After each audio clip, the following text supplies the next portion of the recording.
How's it going, ladies and gentlemen? The Joker Gamer YT here, and we are going to be reacting to the Castle Ghosts of Scotland. And let's see what the history is of this amazing country.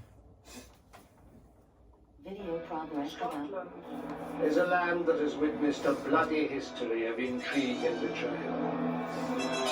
The victims of cruel torture and untimely death have become restless spirits, doomed to linger in its haunted castles.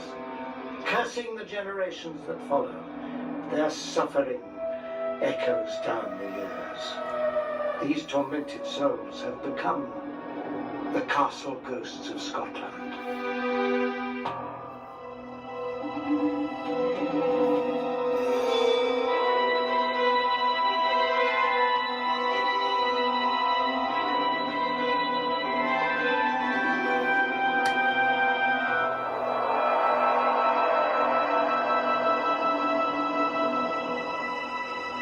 Have you ever seen a ghost? Some shadowy form glimpsed out of the corner of your eye? A half-seen figure that disappears suddenly the moment you turn to face it?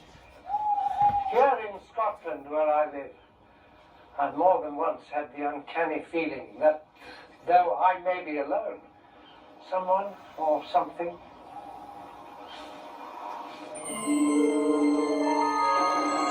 is watching me. That I'm being visited by a ghost. But that is not unusual in Scotland.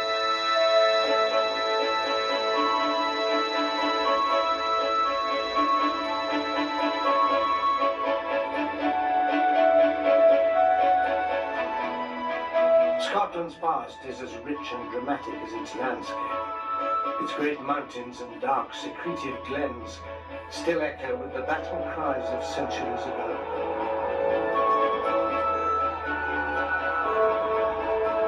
As well as Scotland's warlike traditions, there exists a strong belief in the powers of the supernatural.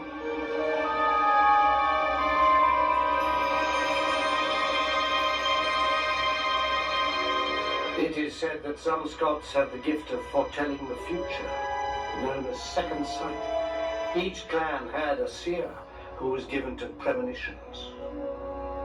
But this gift of prophecy is more often a curse, for death and disaster constitute the commonest visions.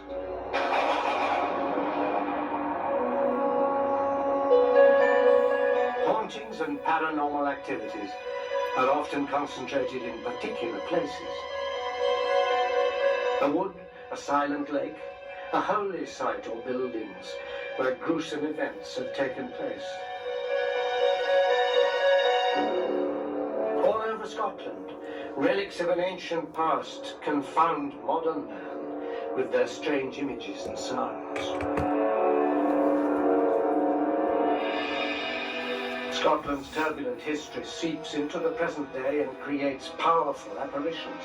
And Scottish castles, where much of that history has been played out, are where a great many of these hauntings have been experienced. Their very stones echo with the struggles they have witnessed. It is in these strongholds that the ghosts of the victims linger on. Scottish castles were the sites of many bloody battles fought to preserve independence against the English. But within Scotland's own borders, thousands were slaughtered as a result of violent feuds between different Scottish clans.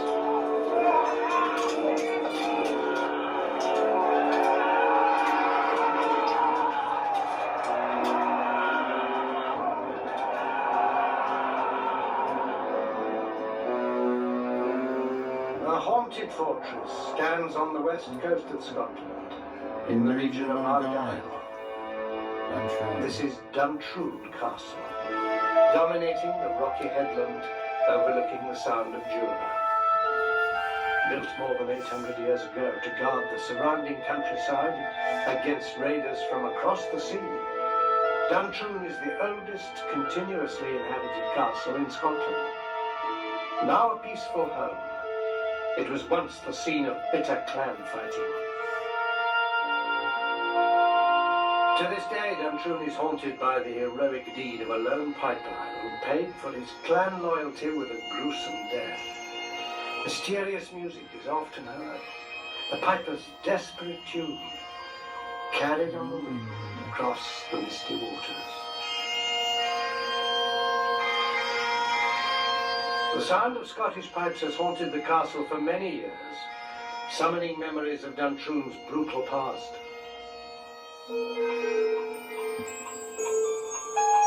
Other paranormal events occur within the castle. Furniture moves of its own accord. Poltergeist activity. Objects hurl themselves at walls. Clocks stop. And a gruesome discovery was unearthed beneath the castle flagstones. Duntroon Castle has been in the Malcolm family since 1792 and is today the property of Robin Malcolm of Poltalloch. It's long been said that the spirit of the Piper of Duntroon is still about the castle. Do you think he's here?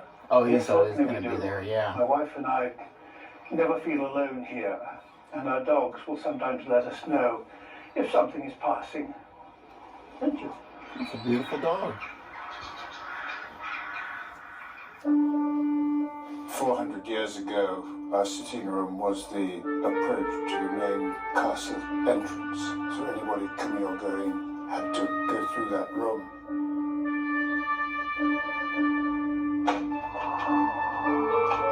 On certain nights, the Malcolm's dog behaves strangely, as if it had seen and heard something.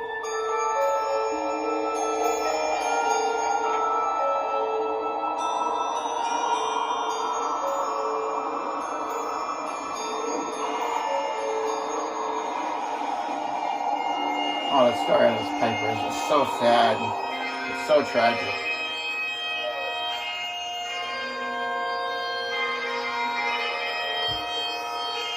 The killing of that Piper was just so freaking gruesome. I wish I could And he did see not what need to die like the that. dogs seen or It's felt. so sad, I haven't yet, but I hope one day I shall. for real. And you'll see what I mean. To understand the hauntings of Duntroon, we must return to its blood-stained past. Duntroon was owned by the powerful Campbell clan. During the 1600s, Scottish clans were fiercely individual, ferociously holding sway over their regions. At that time, as a result of a civil war raging across Britain, the Scots were divided. The Campbells fought on the side of Parliament, while others, like their enemies the MacDonalds, supported the King, Charles I. Hearing that most of the Campbells were away from their castle of Duntroon, Colkitto, a MacDonald chieftain, took advantage of the situation and attacked the castle.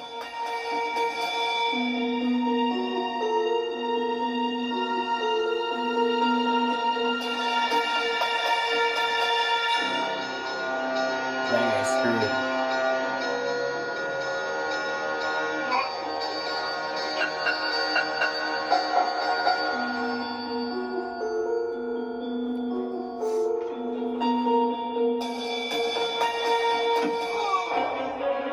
Nice attack.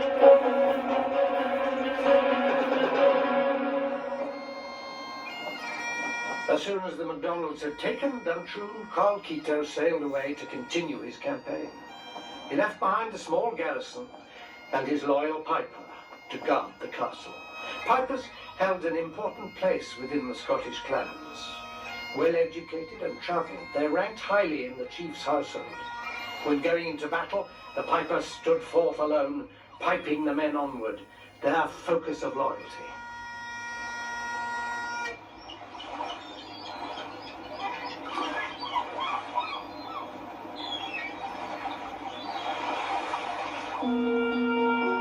The Campbell clan were determined to regain their castle from the MacDonalds. In Colkitto's absence, they mounted a counterattack.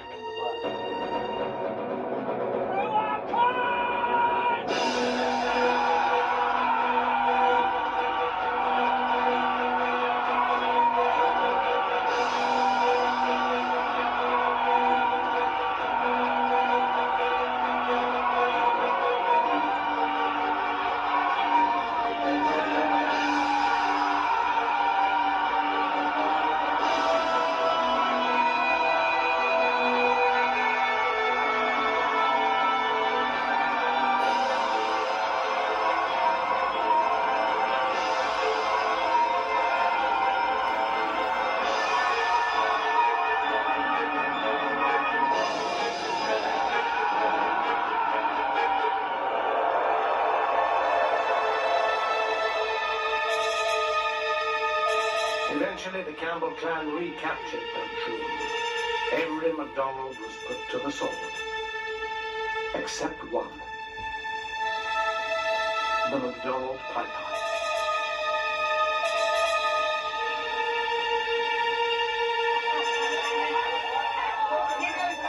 As privileged individuals, pipers were protected. Colkito's piper was spared. Imprisoned in the castle and surrounded by enemies, the piper knew that his master would return to Duntroon.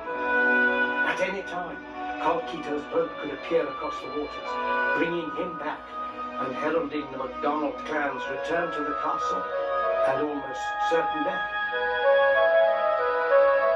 As day dawned, the piper scanned the horizon for a glimpse of his master's boat, desperate to find a way of warning him. At last the piper saw a shape on the horizon and made out the MacDonald galley. He did the only thing he could to warn his master. He began to play his pipes.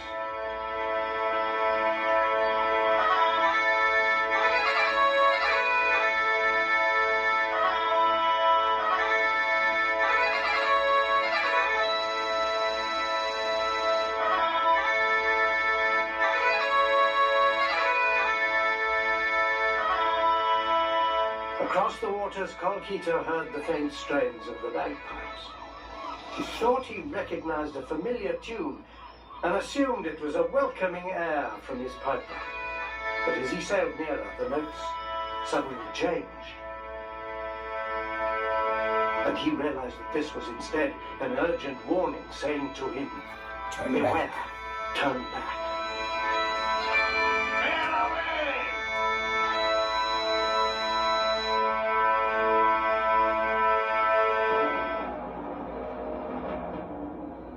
Colkito turned his boat about, and the MacDonalds sailed away to safety. But for the piper, there was no escape. For the Campbells had realized the message in the tune. The punishment was found to fit the crime.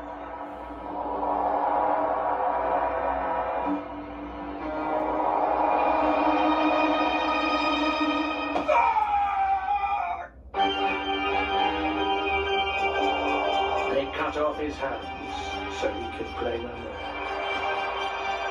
The piper bled to death from his wounds. Those who dismissed the story as a romantic myth were suddenly confronted with gruesome evidence. In about 1880, a chilling discovery was made beneath these flagstones.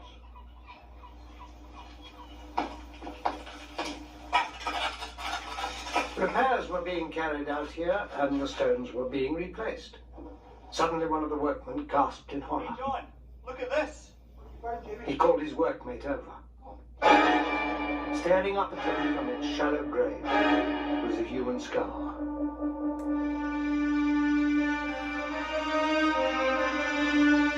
When the surrounding slabs were lifted, a full skeleton was revealed. And they saw quite clearly the skeleton had no hands.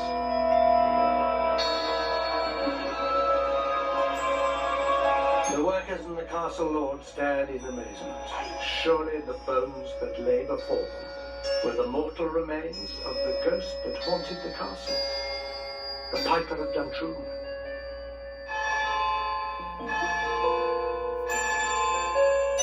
We commend into thy hands, most merciful Father, the soul of this our brother departed. The lord of the castle asked the bishop to give the skeleton a proper burial and to exorcise the spirit that roamed Duntroon.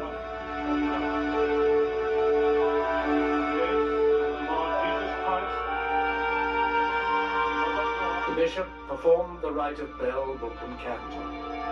Fellowship of the Holy Ghost, be with us all evermore.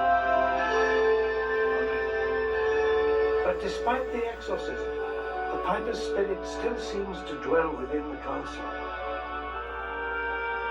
So, was the spirit of the Piper not laid to rest? It's We not. think not. I've got a letter upstairs from my father to a friend saying that Things happen that couldn't be explained in the normal way. In spite of the disturbing events, objects being moved and broken, the Malcolm family learned to accept the ghostly presence. I think I know why. But why is the Piper still haunting Duntroon? It had to do with the The burial. reason is thought to do with the circumstances of his burial. As a MacDonald, the Piper was more than likely a Catholic, but the burial service was Episcopalian. The Malcolm family believes that the Piper's spirit was never truly laid to rest.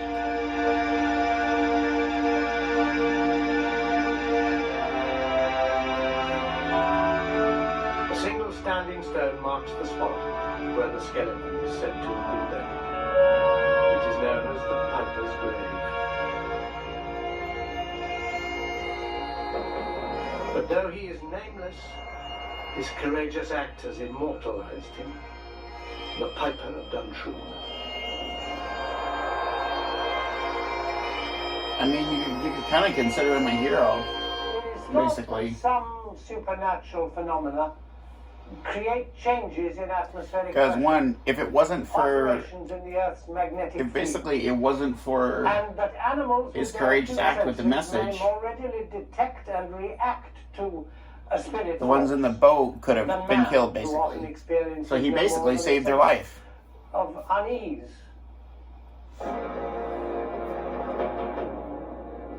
The lost soul the dogs seem to notice.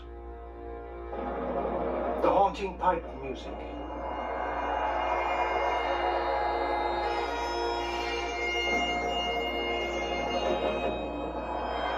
Perhaps it is the Piper returning to his post to pipe his lonely tune.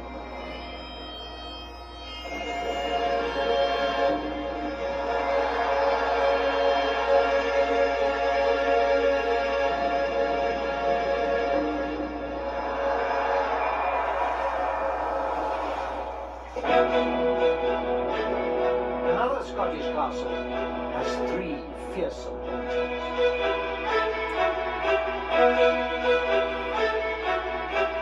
On the east side of Scotland, in the Grampian region north of Aberdeen, stands Fyvie Castle. The great facade has been likened to a French chateau, with its 5 impressive towers, each one a monument to the successive families who have owned the castle. Beautiful. Long before Fyvie's oldest surviving tower was built around 1400, the land was a royal hunting forest. It was from here that King Robert the Bruce dispensed justice. But the castle's baronial exterior hides a ghostly history. Sometimes the very stones and mortar of a building become the focus of supernatural power. Inanimate objects retain influences from the past. This seems to be the case at Fyvie Castle. Fyvie is steeped in mystery and strange tales. It is a castle with a disturbed soul, blighted by 3 different hauntings. A hidden chamber which causes blindness or death to those who disturb it. A centuries-old evil curse laid upon the castle, still felt by those who work there.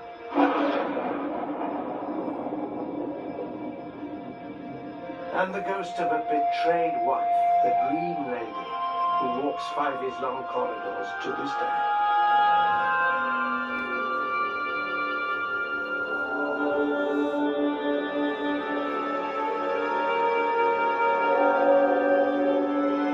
The castle's remarkable supernatural events are so evident that they have even convinced an unbeliever. The curator of arms and armour at Fyvie is Major John Payne. 3 years ago, he had an experience in the castle that altered his views on the supernatural.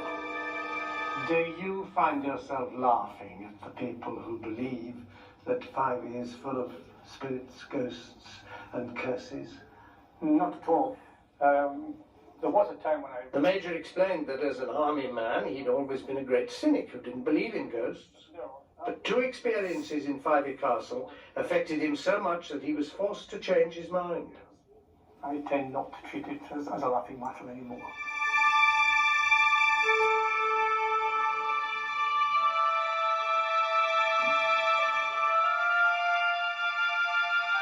One wet January afternoon, as the Major entered Fyvie's drawing room, he stepped aside to let somebody pass. But when he looked, no one was there. Only a strong rose perfume was left hanging in the air. The Major searched for a logical explanation. But when he questioned the domestic staff, he discovered that no rose-scented products, no room sprays or polishes were used in the castle. And that at the time of the incident, he had been entirely alone in this tower. Then a month later, another incident occurred. Hello. What's been bothering you? The Major was urgently summoned to calm down a tourist who was in great distress. Looking in this mirror. The visitor described to the Major how she'd been looking around a bedroom when she saw something in the mirror that scared her half to death. Through a haze of shimmering God. appeared the figure of a woman in a long, full dress, ropes of pearls around her neck.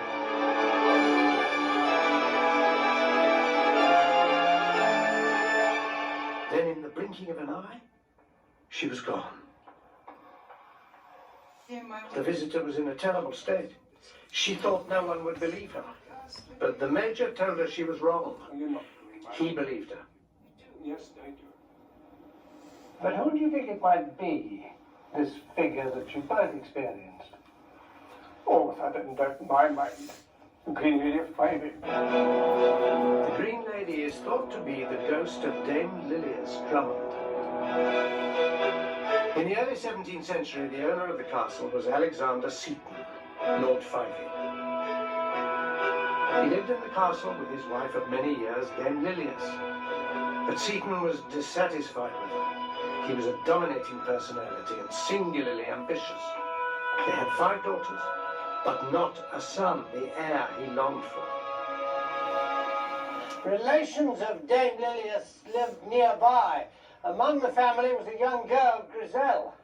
Seton and Lilias had known her ever since she was a child, and now that she blossomed into a beautiful young woman, Seton fell passionately in love with her.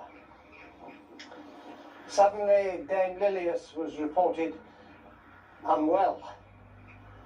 Within months, she was dead.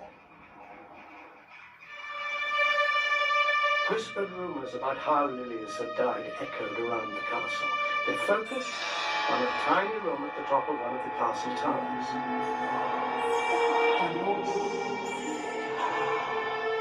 Seton, they said, had locked his wife up in this room.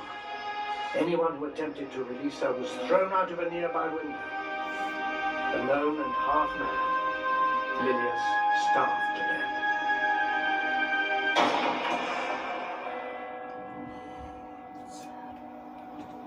death. Only weeks after his wife's suspicious death, Seton married the young Griselle. Because of his powerful position within the Scottish hierarchy, Seton's actions were never questioned. Dame Lilias, however, would soon return to take her revenge on the new bride and groom.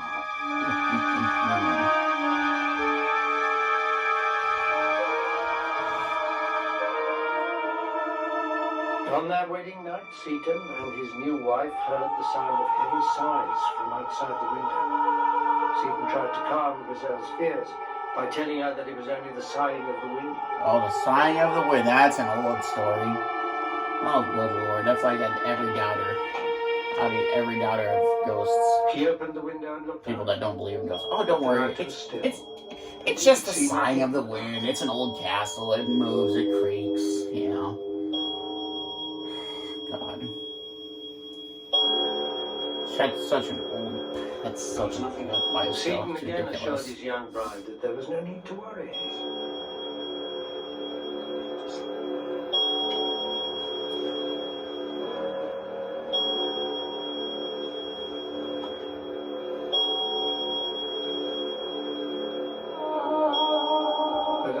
wore on, the sounds coming from the window grew louder and more human, like the cries of a woman in great despair.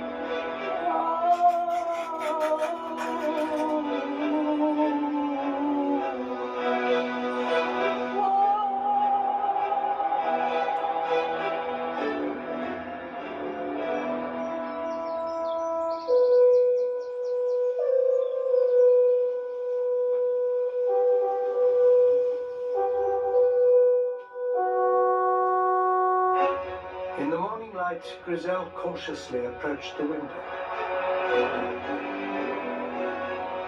She saw that something had been carved on the window ledge. In letters nearly 3 inches high and inscribed from the outside were the words, D.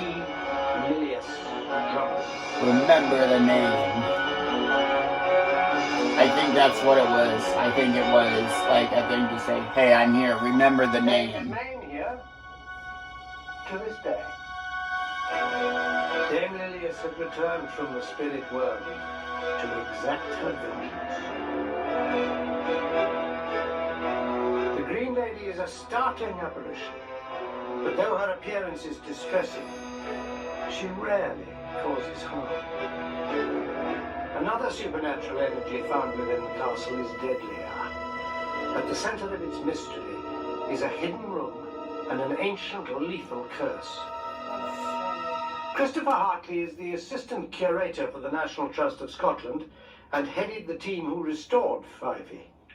Of course, all round Fyvie, they believe that there is a secret room in the castle. Is there any truth in that? Is there a hidden chamber? Well, Fyvie is certainly a very busy house. It's surrounded with stories and ghosts and legends. And indeed, when we came here, we did find an unexplained space underneath this room, the Charter Room. And the room itself has got concealed in the walls various cupboards which open, such as this one here, where behind the panelling we find a blocked wall behind this door. And who knows where that might have led? Somewhere possibly down to a stair. The surveyor wanted to open the concealed room downstairs, but we persuaded him not to.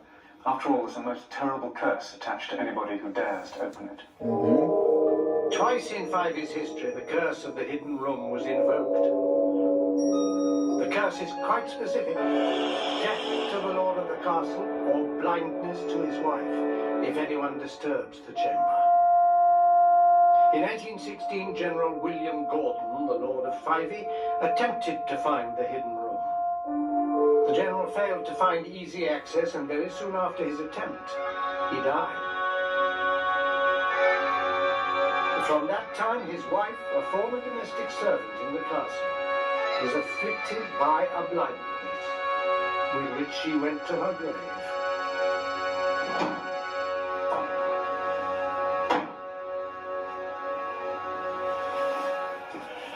Some members of the family were undeterred. 60 years later, another Gordon, Sir Maurice, determined to enter the secret room. But on the very day that his workmen started the job, Sir Maurice fell and broke his leg. He immediately ordered the work to stop before anything worse could happen. He thought he'd evaded the curse. However, He was wrong. very shortly afterwards, his wife developed a painful condition of the eyes, which plagued her for the rest of her life. Already crowded with supernatural phenomena, Fyvie houses yet another mystery.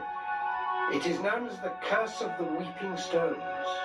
Its ominous presence hangs over the castle and can still be felt to this day.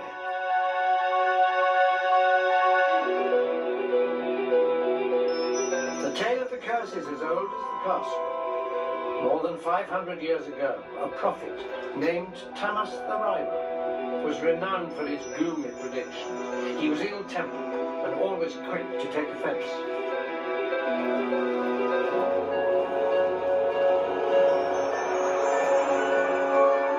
Tamas announced that he wished to visit Fyvie Castle. In anticipation of his arrival and to welcome him, the castle's great doors were opened and were kept open at all times. But the years passed, and Tamas had not come. Still, the doors stood open. 7 years and a day after he'd first announced his intention to visit the castle, Thomas arrived. But as he approached the entrance, a freak storm blew up. The door slammed in his face. Thomas viewed the incident as a personal insult, and in his anger, he laid a curse upon the castle and its lands. The curse spoke of 3 stones, taken from the boundary markers of the castle land. Until all 3 stones were found and reunited, a hex would remain on Friday. Thomas's curse of the Weeping Stones decreed that the firstborn sons of the families that lived at Friday would never inherit the castle.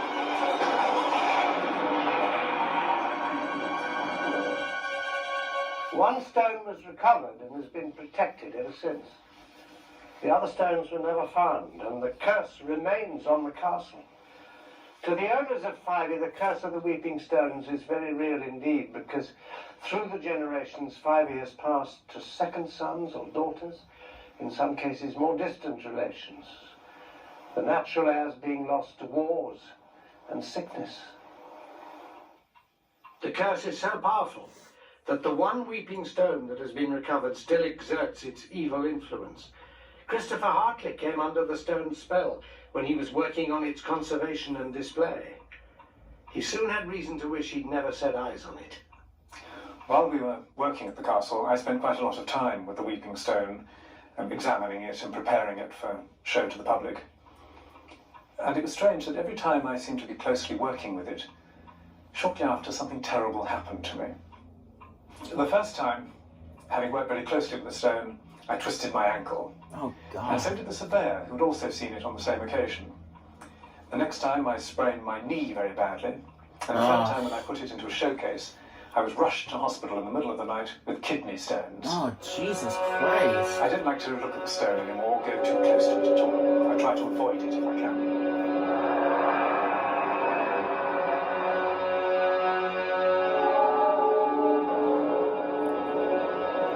It's like 3 times bad luck right there.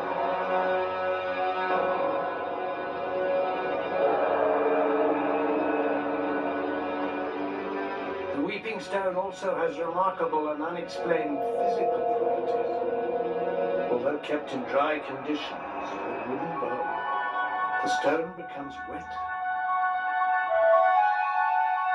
and the bowl fills with moisture.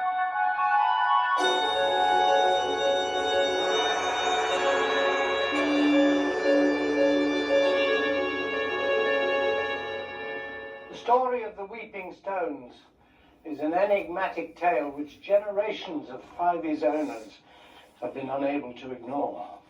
The castle's eerie history is very much alive, and though today it's tourists, not courtiers, who throng the corridors, Fyvie teems with spirits from the past.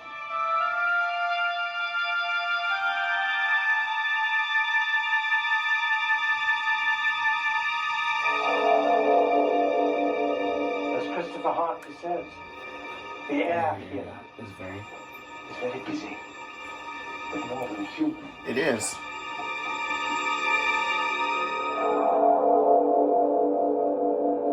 It is.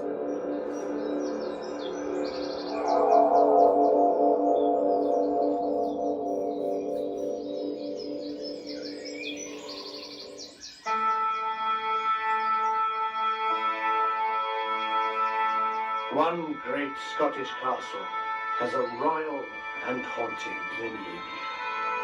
In the midst of the lush Angus landscape, at the centre of what was once a holy region, is Glamis Castle. It is without doubt the most haunted castle in Scotland.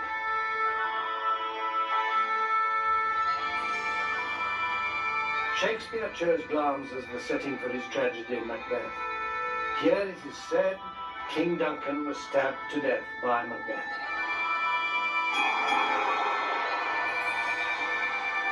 Glamis hath murdered sleep. Macbeth shall sleep no more. Oh, that's cold, bro. But the real lords of Glamis, the Lyon family, have a long and violent history as dramatic as any Shakespearean tragedy.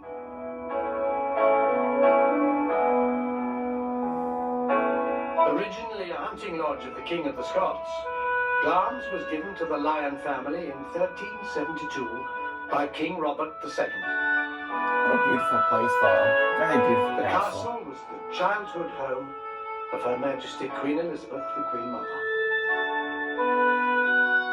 In the calm light of day, this massive castle, with its turrets, fortifications and spires, exudes serenity, power, grandeur, even magic.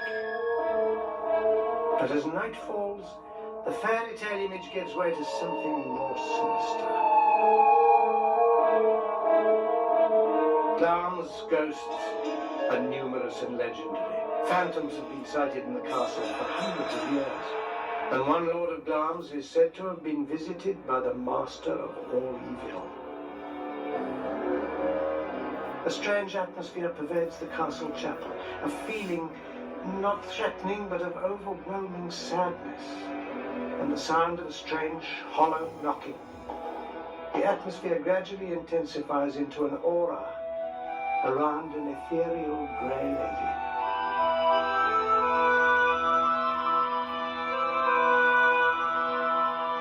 She kneels quietly at the altar, saying her prayers.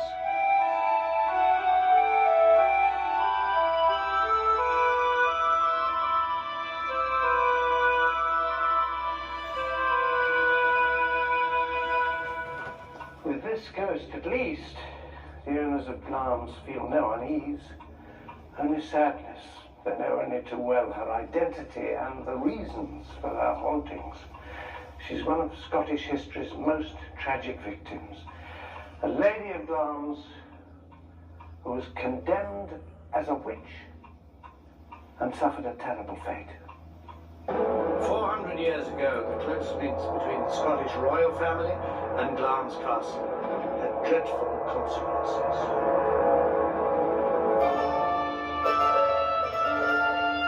The sixth Lord Glamis had married the beautiful and accomplished Janet Douglas, and they had a son, John. The family lived peacefully at Glamis until the Lord died in 1528, leaving his wife in a very vulnerable position.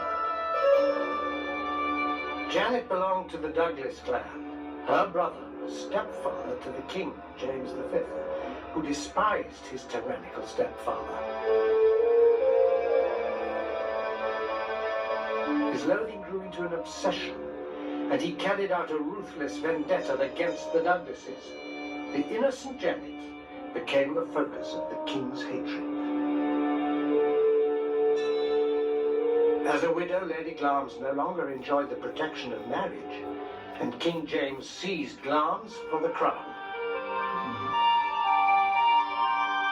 Lady Glamis was accused of magic and sorcery, of witchcraft, and mixing deadly potions with which to poison the king. Oh, please. No one doubted that these charges were completely false, but she and her son were arrested and taken to Edinburgh Castle, where they were imprisoned in its dark, fearsome dungeons. Meanwhile, King James occupied Glamis, held court here, and seized its contents for himself. Imprisoning Lady Glamis had been easy. Convicting her of the charges levelled against her proved much more difficult. Janet's character was without blemish. She was much respected by everybody who knew her, so that to procure testimony of her alleged treachery, the king had to resort to torture. Lady Glamis' faithful servants and clansmen were stretched on the rack to extract false evidence against her. The 16-year-old son John was forced to witness these horrors before he himself was brutally tortured.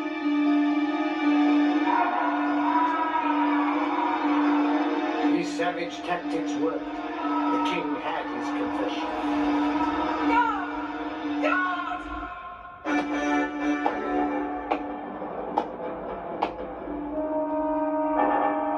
Janet was convicted of witchcraft, and she and her son were condemned to death. On the 17th of July, 1537, Lady Glamis was led out to her execution.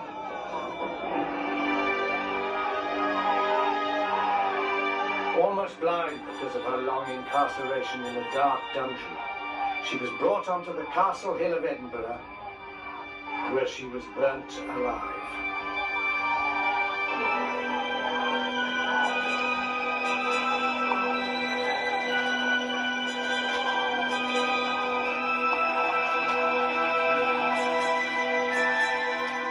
The onlookers fell silent. An eyewitness account of the execution described her suffering with great commiseration, being in the prime of her years, of singular beauty, and suffering all, though a woman, with a manlike courage. Her innocence was never doubted.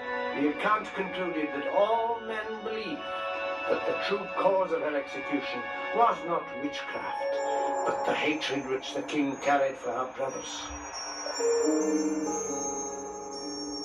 Janet's son John was luckier. Although condemned to death, he was reprieved until he came of age. But before this happened, James V himself died. Before his death, the king is said to have felt remorse for his action. It was the black spot in his reign, for he was generally known as the poor man's king for his many good works. On the accession to the throne of his baby daughter, Mary, Queen of Scots, the title, lands, and the ransacked castle of Glamis were restored to the young Lord John.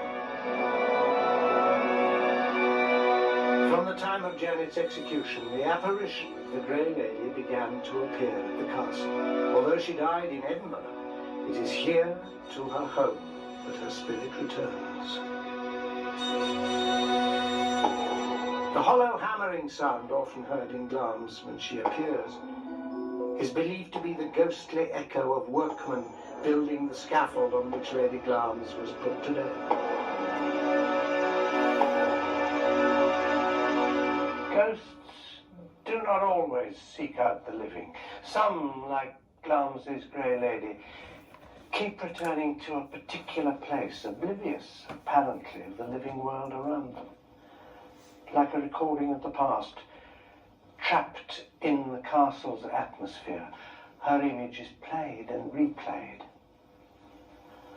Other hauntings are attributed to so-called ghosts of conscience. They attempt to connect with the living as a warning so that the living may avoid their terrible fate. They need to make contact. This is the case with another of Glamis' disturbing manifestations. Unexplained sounds have been heard in the castle late at night. Men's voices arguing, the rattle of dice, and the spectre of an enormous man with a long flowing beard.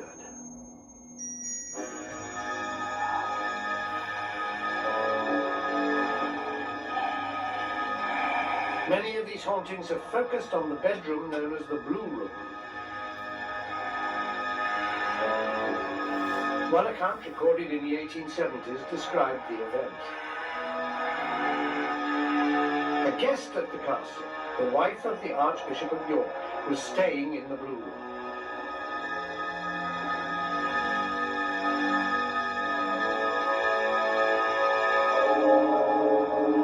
She awoke with the feeling that something had brushed her face, but she couldn't see anyone in the room.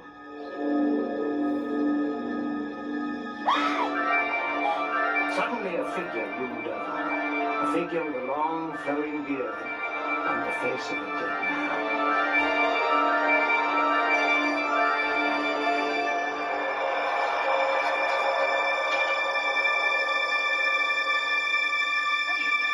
At other times in the castle, late at night, the family has been disturbed by the sound of men's voices raised in anger, cursing, and the rattle of dice being thrown. Sounds that seem to emanate from this walled-up chamber within the castle crypt. Could these strange sounds and the haunting in the Blue Bedroom be connected? In 1454, Patrick, the first Lord Glamis, was said to have played host to an evil visitor at the castle.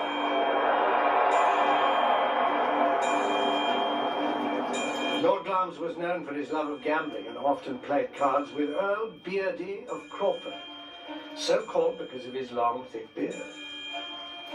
The pair were playing together late one Saturday night, and the servant entered and reminded them of the hour.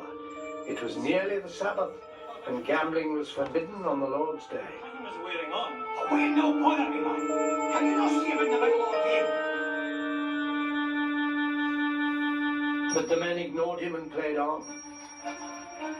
At 5 minutes to midnight, the servant again entered and pointed out the time. We care not what day of the week it is, Earl Beardy roared. If we have a mind to, we shall play until doomsday. He would regret his words. Still the men played on. Then on the stroke of midnight, the door opened. Uh-oh. A mysterious stranger entered.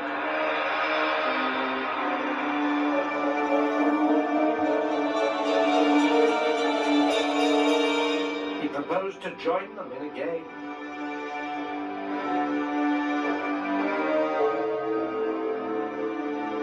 The stranger sat down and placed a stake of sparkling rubies on the table.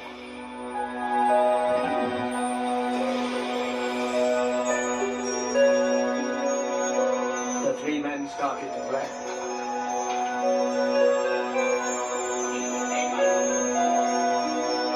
Lord Glamis and Earl Beardy soon got into a heated argument.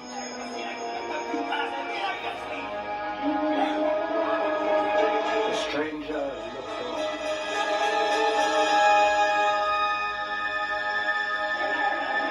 The sounds from the room became loud and furious, and the servant longed to enter and see what was happening. But as he approached the door, he reeled back in terror.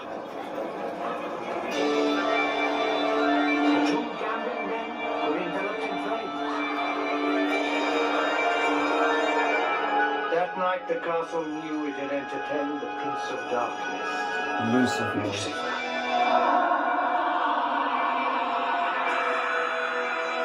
The two men were condemned by the devil to play until doomsday. The price for gambling on the Sabbath. Michael Fergus Bowes-Lyon is the 18th Earl of Strathmore and Kinghorn and lives at Glamis with his wife and young family. The story of Lord Glamis and the Earl of Crawford and their third partner is a fantastic tale. Do you know where the room is in which they played? Well, I think my ancestors definitely blocked up a room here. And it is known as a secret room. I don't know where it is, but it could well be within feet of where we're standing. Blocking up the room did little to silence the noises. And could it be that the spectre of the bearded corpse was in fact the Earl, condemned as one of the living dead?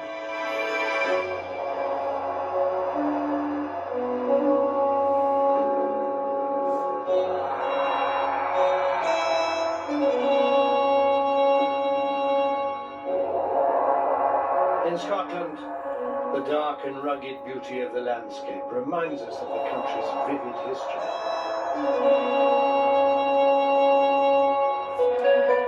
Its warring ancient clans, hard-fighting men, and their violent battles.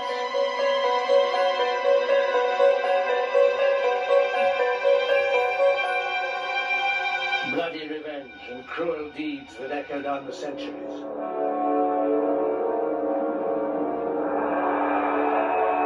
In the twilight world, between sleep and waking, spectres from another time move into our existence. To each of us they appear as something different. Sounds, smells, spirit forms. Across the waves, the warning notes from a loyal clansman play on forever. A name etched in stone. A tangible reminder of a betrayed wife from the spirit world.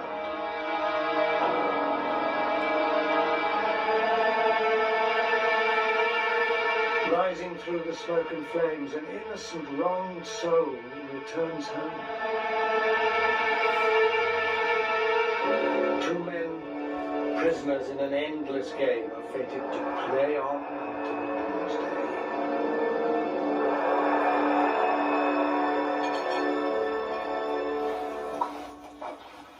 In Scotland's ancient castles, how many of these imprints from the past linger on the fringe of our existence? Even here in my own home in Scotland, I'm not alone. This house was built on the site of an ancient monastery, and my resident spirit is a monk who walks the house at night and stokes the fires. But why he remains here is a mystery I've not yet solved. In the meantime, he's a gentle and useful ghost. I can live with him.